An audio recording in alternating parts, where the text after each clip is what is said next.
Pemirsa, terima kasih Anda masih setia di Anyus Pagi. Pemirsa, aksi Bang Jago terjadi di kota Blitar yang memukul pengguna jalan hingga tersungkur. Aksi pemukulan ini terjadi saat salah satu pengendara motor melawan arus lalu lintas.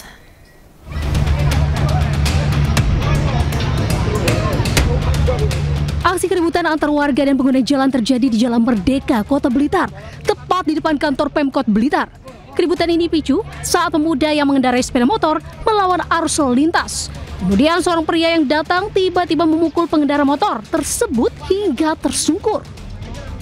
Beruntung aksi keributan tak berlangsung lama. Warga sekitar turut melerai kedua pihak. Pemotor yang melawan arah dan pria yang memukul dibawa ke pos polisi yang tak jauh dari lokasi kejadian. Pengendara yang melawan arah tersebut dalam keadaan mabuk. Nah, kemarin sama tukang parkir dihentikan dan terjadi salah paham. Nah, kejadian tersebut akhirnya dibawa ke pos polisi di depan alun-alun atau Taman Medut, dan kejadian tersebut sudah diselesaikan secara kekeluargaan. Keributan ini akhirnya diselesaikan secara kekeluargaan. Kedua belah pihak sepakat untuk berdamai. Dari Blitar, Jawa Timur, Robi Ridwan melaporkan. Sebuah gudang obat di Tangerang Selatan, Banten hancur akibat ledakan. Meski belum diketahui asal-muasal ledakan, namun kerugian ditaksir mencapai ratusan juta rupiah.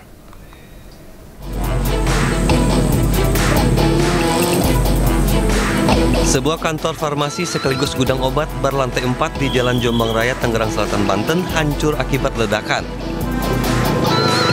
Selain menghancurkan bangunan gudang dan isinya, sejumlah kendaraan juga rusak terkena reruntuhan. Belum diketahui penyebab ledakan. Polisi masih melakukan penyelidikan dan memasang garis polisi di lokasi. Menurut seorang warga, suara ledakan terdengar keras. Ledakan kenceng lah, keras banget. Dan tiba-tiba langsung atap roboh. Ya alhamdulillah nggak kena saya dan teman-teman yang ada di dalam. Meledak ini setahu saya dia kantor farmasi ya. Setahu saya. Jadi kantor pas gudang gitu maksudnya? Kalau gudangnya saya kurang tahu, tapi yang pasti kantor. Kantor farmasi? Ya. Tidak ada korban, namun kerugian ditaksir mencapai ratusan juta rupiah. Peristiwa ini sempat membuat arus lalu lintas macet akibat banyaknya warga yang datang ke lokasi kejadian. Dari Tangerang Selatan, Banten, Nunung Purnomo, iNews melaporkan. Pemirsa, sebuah rumah kontrakan yang dijadikan warung kelontong di Jalan Alpukat 3, Tanjung Duren, Grogol, Petamburan, Jakarta Barat ludes terbakar. 15 unit mobil pemadam dengan 75 personel damkar dikerahkan ke lokasi. Lima buah abu kebakaran, ya Allah. Kebakaran.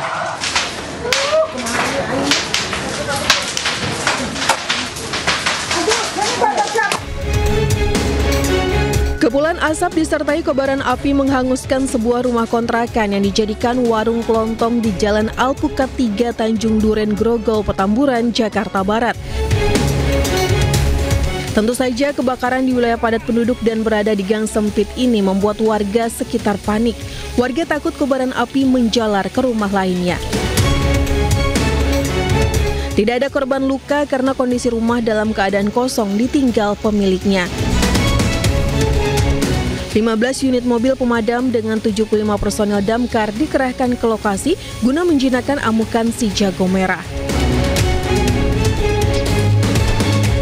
Kami meluncurkan 15 unit 75 personel, Pak. Objek yang terbakar rumah tinggal, Pak. Ini kontrakan nih kayaknya, Pak.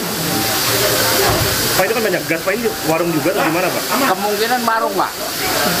Warung yang dijadikan rumah, Pak, ya? Ya, warung yang dijadikan rumah. Kalau penyebab dalam penyelidikan, Pak. Tapi penghuninya ada dalam, Pak? Penghuninya sebelah ada, yang ini ada nggak, Mas?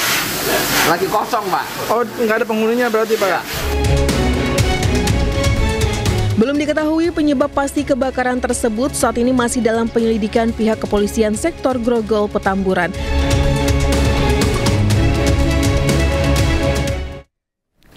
Sebuah kendaraan SUV menabrak pembatas jalan hingga terbakar di gerbang tol Ciawi kilometer 41 Kota Bogor, Jawa Barat, Rabu siang. Akibat kecelakaan tersebut, 2 orang terluka hingga dilarikan ke rumah sakit. Hasil olah TKP unit Gakum pengemudi mobil SUV diduga mengalami microslip saat berkendara.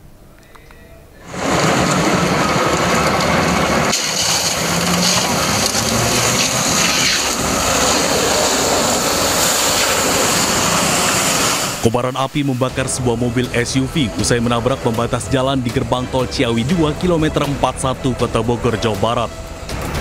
Petugas pemadam kebakaran yang tiba di lokasi langsung memadamkan api yang membakar mobil tersebut. Kecelakaan berawal saat minibus melaju dari arah Bogor menuju Jakarta. Saat tiba di lokasi kejadian, diduga sopir mengantuk hingga membuat mobilnya menabrak pembatas jalan. Akibatnya, 2 pengendara mobil terluka dan dilarikan ke rumah sakit. Terjadi kecelakaan lalu lintas tunggal kendaraan sejenis minibus yang akan mengarah ke Jakarta mengalami microslip sehingga tidak bisa mengendalikan kendaraan, kemudian menabrak MCB pembatas jalan, MCB beton, sehingga kendaraannya rusak, timbul percikan api lalu terbakar. Polisi telah melakukan olah TKP, sementara bangkai kendaraan telah dievakuasi oleh petugas. Dari Bogor, Jawa Barat, Andi Firmansyah, iNews melaporkan. Pemirsa, kapal nelayan asal Tangerang tenggelam dihantam ombak dan angin kencang di perairan Pulau Bokor, Kepulauan Seribu. 7 orang selamat, sementara 1 orang dalam pencarian.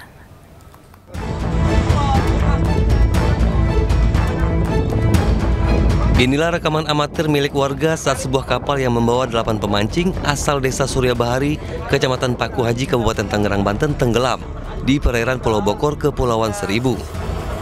Jarak kurang lebih 3 nelayan berhasil diselamatkan nelayan lain yang sedang melintas.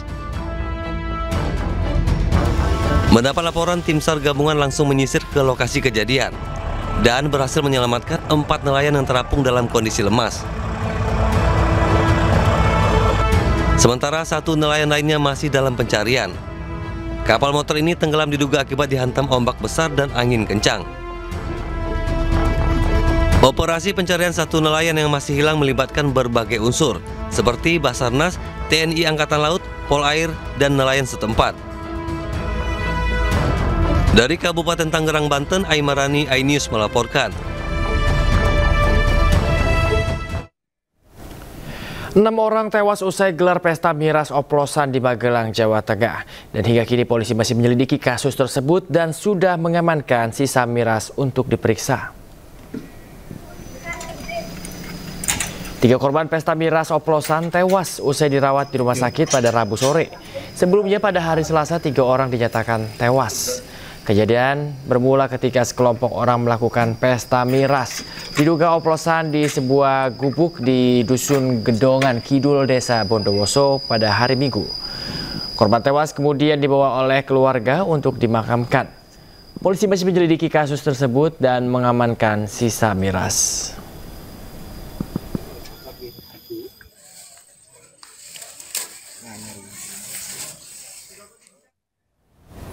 Pemirsa, pemerintah akan melakukan evaluasi menyeluruh pasca ambruknya bangunan musola di Pondok Pesantren Al-Husini, Sidoarjo, Jawa Timur. Di saat bersamaan, keluarga korban mendukung penegakan hukum atas peristiwa ini yang hingga kini masih dalam penyelidikan Polda Jawa Timur.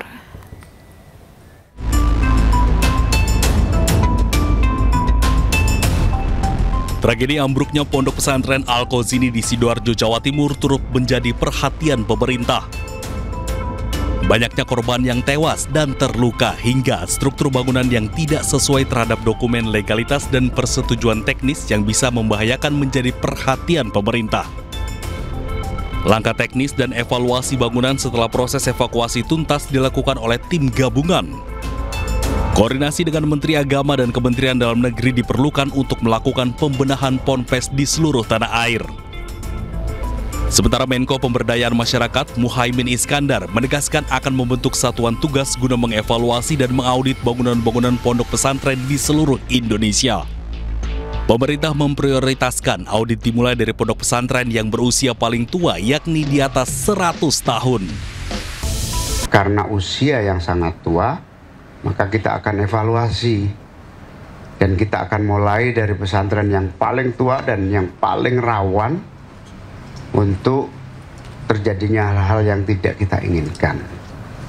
Nah, saya dengan Pak Menteri Agama, nanti juga dengan berbagai kementerian, akan terus melakukan kerja-kerja bersama mengatasi berbagai hal menyangkut penyelamatan pesantren-pesantren dengan usia yang sangat tua di atas 100 tahun dan bangunan-bangunan yang rawan.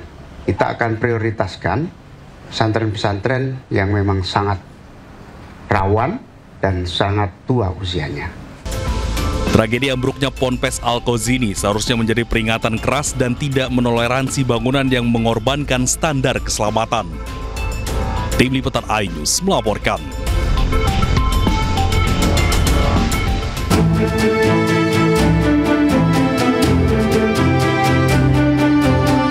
Keluarga santri mendukung penuh upaya proses hukum yang dilakukan Polda Jawa Timur terkait tragedi ambruknya musola pondok pesantren Al-Qazini yang menewaskan 67 santri.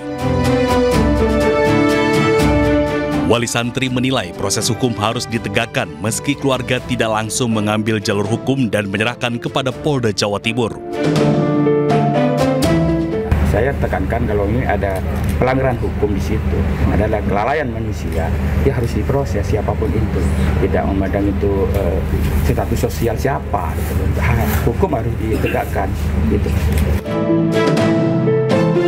Sementara Polda Jawa Timur memastikan akan memproses secara hukum, namun menunggu semua proses identifikasi jenazah selesai. Polda Jawa Timur, ya, sejauh ini kita ketahui telah memberikan pernyataan ya dari Bapak Kapolda sendiri bahwa proses hukum akan kami lakukan. Nah, tentu kita akan melakukan tindakan-tindakan di awal proses, ya, baik upaya-upaya pendidikan, kemudian nanti akan ditingkatkan ke penyidikan. Sejauh ini, ya, perlu saya sampaikan juga bahwa proses identifikasi dari tim DVI masih dilakukan. Ya. Untuk keluarga korban juga masih tentunya trauma, ya, mengalami duka. Ya, marilah kita bersama-sama berempati. Ya. Biarkan seluruh proses ini berakhir, ya, identifikasi keluarga juga bisa berjalan sebagaimana mestinya. Percaya bahwa kami akan melakukan proses ini dengan sebaik-baiknya dan mudah-mudahan secepatnya kami akan melakukan proses penegakan hukum. Ya. Sebelumnya, kepolisian di Reskrimum Polda Jawa Timur telah mengamankan beberapa barang bukti seperti sampel besi-besi yang digunakan untuk mengecor bangunan. Dari Surabaya, Jawa Timur, Rahmat Ilyasan, iNews melaporkan.